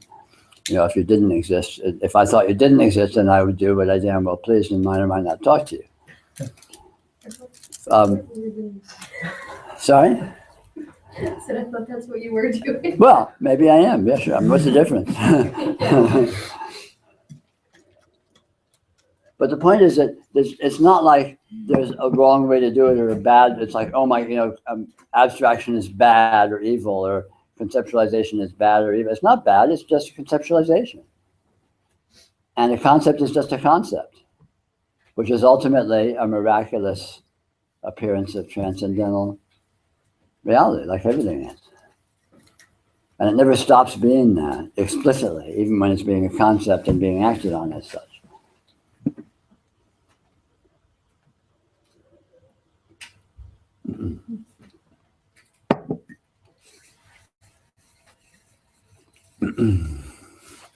Never fear, lunch soon. Hallelujah. I know, right? So, the more you become aware that everything is a misinterpretation, Yes. wouldn't a byproduct of that become that you're less jerky? That you're less rich? That you're less jerky? Jerky? Like that, yeah, that our jerkiness of being humans, and because we're always misinterpreting. Oh, I see what you mean, that kind of jerky. Yeah. Right. I was thinking of jerky like this. No. Maybe they're kind of one and the same sometimes. Wouldn't that be a part of it? A natural Yes. byproduct of that? Yes, yes. Like But if we not- were all doing that. Yes, like on the but planet, not we would necessarily superficially, probably- No, but in deeply. fact. But in fact, deeply. Yeah. I mean, Like us destroying ourselves, like the idea of Yeah. humanity. Sure. If we all knew that we were misinterpreting, we're more conscious, whatever, just words, but wouldn't know, Right. yeah, a byproduct of that would be. I would expect so, but I would say that it's dangerous to suppose that is necessarily the case, because the implications of that this is absolute freedom is also absolute allowance. Now the tendency, like I know several realized beings that I recognize as being realized beings, and probably many more that I don't. And realized beings in general look like people, and they act like people, and they may actually be, by and large, pretty nice people, but they're maybe not. Maybe they like things, or maybe they disagree, or maybe one person wants to do this and one person wants to do that, but they're still basically realized, so they're still basically not buying into their interpretations of things in the same way that a person who is not realized is. So I would say it's hard to say. I would expect that. I would expect that would be the case. I mean, realization is a good thing not because of its impact upon society, although that may be there. That may be a benefit. Realization is a good thing because you discover the actual, first of all, it's reality, it's sanity. You're no longer a crazy person. You no longer think you're Napoleon. You know what you actually are. This actuality is here just the way it is. And it's liberating. You're free. You discover you're beyond space and time, and you're eternal, and you're absolute fullness, and there's no possibility of lack or loss or partiality. And that's yummy. It's winning the game. It's a pot of gold at the end of the rainbow. I mean, think about that image, pot of gold at the end of the rainbow. The rainbow is all of the varieties of experience, and the pot of gold is the discovery of, once you look at experience and see what it actually is, you discover that it's this amazing fullness, this amazing treasure.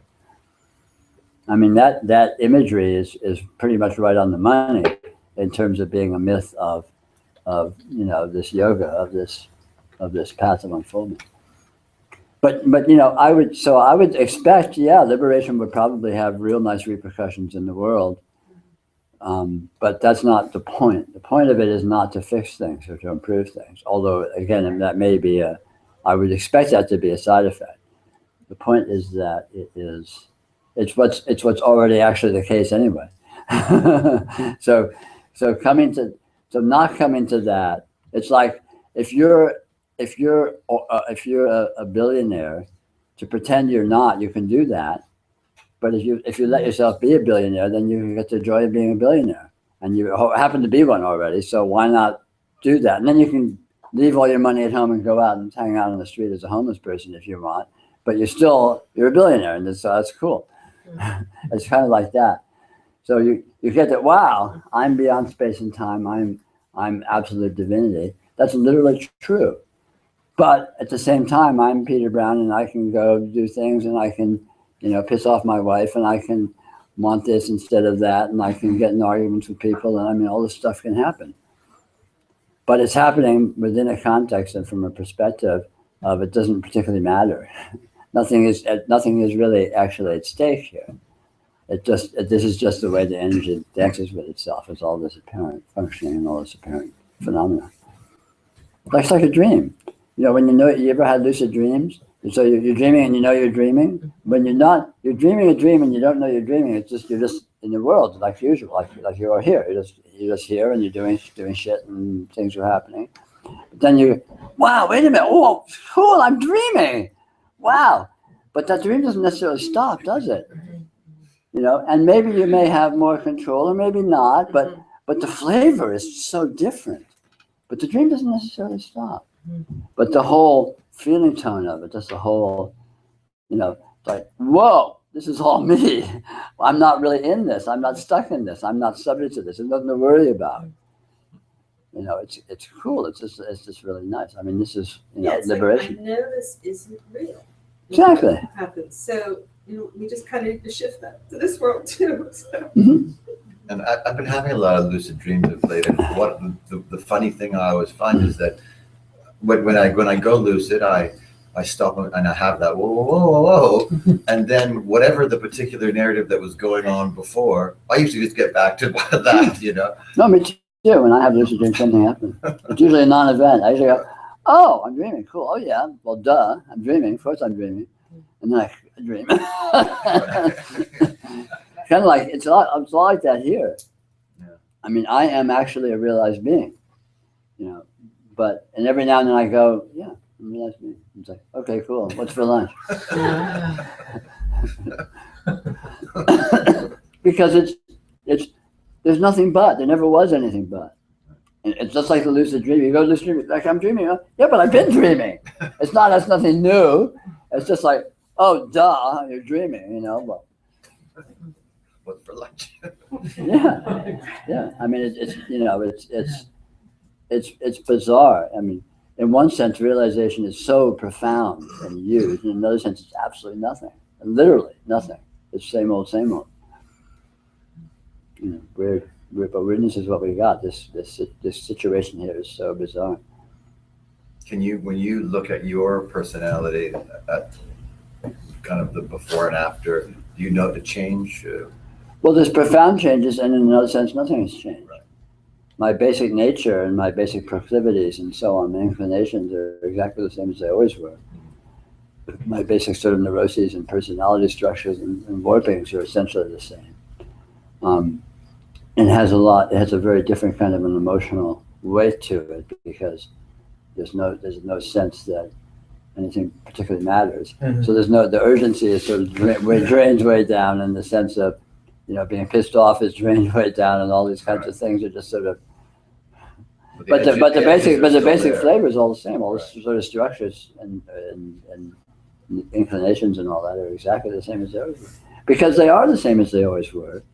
Because realization is not a change of state. It's not a change of condition. It's just a recognition of what has always been the case. In the moment of realization, universally, every person I've talked to who I know for a fact has realized, universally, they always say, I always knew this. This is it. This is what? It's like, what a joke. This is what's always been the case. It's like, what's the big deal here? And yet that's it. It's like, it's more realization. Realization is more the realization. Oh, this is it. Right. It's not like this has never not been it. Right. It's just like, it's kind of almost catching up with yourself, and it's not like you were ever not caught up with yourself. So it's sort of it's weird. Or like nothing new started happening. Something stopped happening in a way. And it's not even that. It doesn't even stop. It's just it's like the best example I can think of is like lucid dreaming. When that moment of lucidity happens, when you sort of get, oh wow, I'm dreaming. The dream, it's not like the dream necessarily stops right then. You know, it's just sort of like, it's like sort of everything changes and absolutely nothing changes because well, duh, I've been dreaming, so I'm dreaming. It's like I'm just recognizing what has always been the case. So it's a weird kind of non-event, and yet it feels very, very different. And so, and the way in which that is again, it's weird. So there's no point trying to figure it out. Can we play with it in a maybe a little different way? That,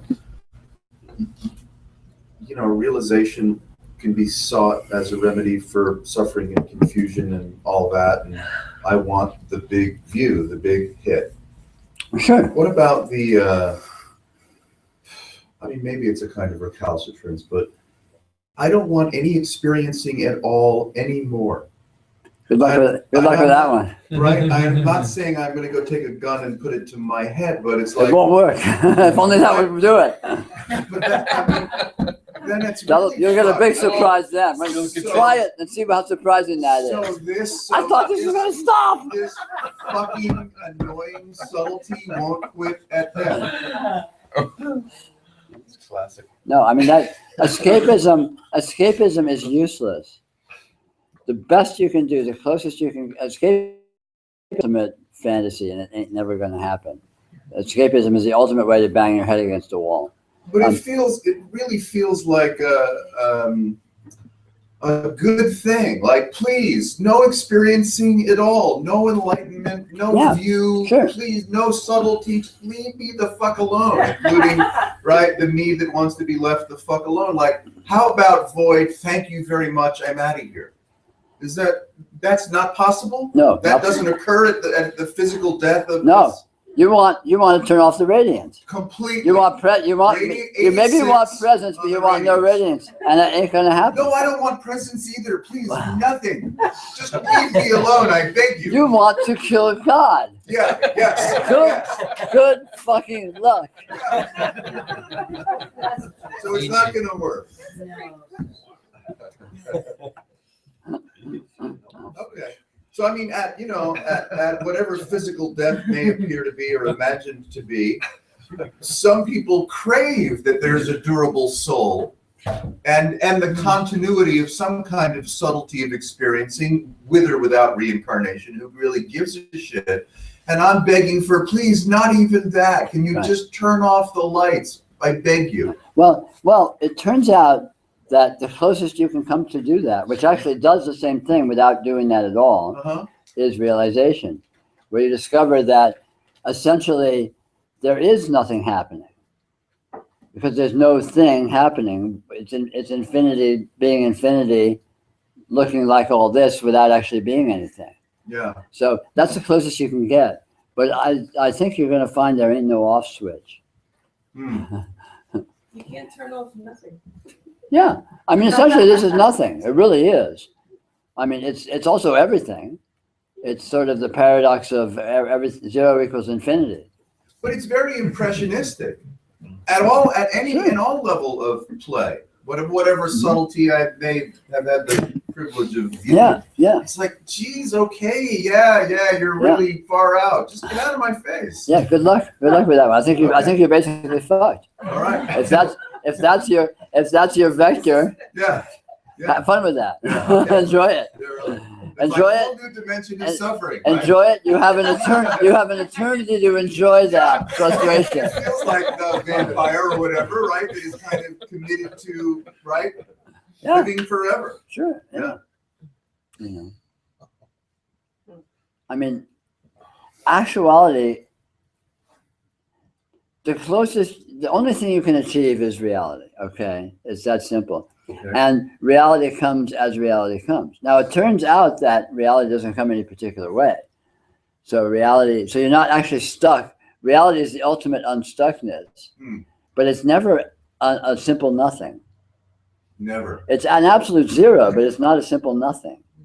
Because this is absolute zero, and it sure as hell ain't as simple nothing as you're observing. Yeah, it's annoying. Well, there you go. God exists to piss you off. Okay. Or to piss itself off as you. At least that's a refreshing relationship. Yeah. Okay.